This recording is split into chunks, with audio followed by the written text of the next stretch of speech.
Something I've seen asked about before is whether you can have more than one eating disorder and whether you can have more than one eating disorder at the same time. The question was referring to bulimia and binge eating disorder, but I suppose you can ask the question about pretty much any combination of eating disorders.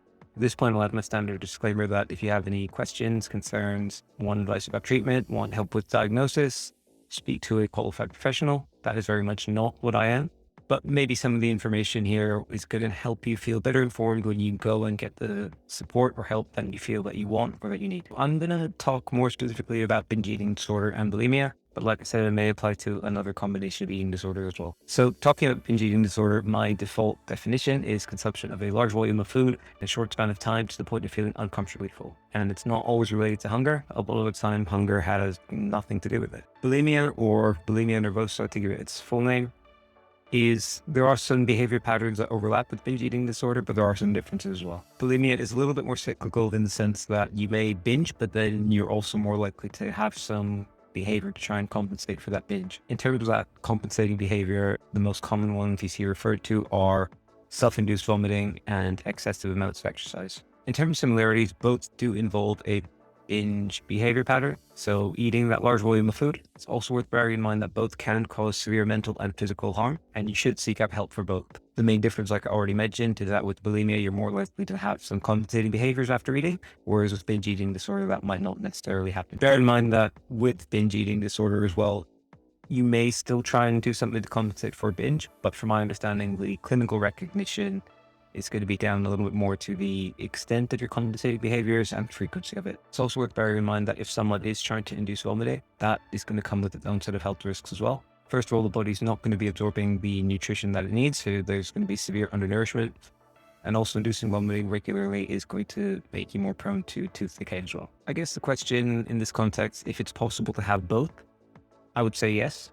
Like I said, I'm not a qualified professional, so it makes more sense to speak to someone who is more qualified about your specific questions. But I guess you could look at it in two ways, or could look at it either way. So say someone has been prone to regular binges for a while, and then they one day or gradually over time start to find that either by exercising a lot more or starting to make themselves feel sick, they're actually starting to compensate for the food that they binge. That might be a sort of transition from binge eating disorder to bulimia. Similarly, someone with bulimia may stop doing the compensating behaviors at some point, but they're still prone to binge eating, in which case they may find that they transition from bulimia to binge eating disorder. So is it possible to have both at the same time? I'm going to repeat what I said before about not being qualified to advise you on that. I'm going to say, based purely off of my reading of the clinical definitions of both eating disorders, it's unlikely that you get clinically diagnosed as having both at the same time. Generally, bulimia is going to be defined as having that compensating behavior, whereas binge eating disorder isn't. But from everything I've read and everything I've experienced, my own struggles with eating disorders, it's a spectrum. It's not entirely black and white. There's a lot of gray areas and there's a lot of blurred lines between them. So say someone is prone to regular binges, but might not always try and compensate for them. That might be somewhere between the two. Similarly, someone who may be prone to smaller binges, but actually there's the extent that, one or two really grueling long exercise sessions can burn off those calories. You might find that with some of your binges, you try and compensate to some extent, and with others you don't. And that might fall somewhere in that sort of gray area, for example. So to wrap this up, number one, if you have any questions or concerns, please do speak to a qualified professional. Number two, there are some differences and some similarities between bulimia and binge eating disorder. Number three, it is possible to have both. You may not get diagnosed as having both at the same time, but it is possible to have both.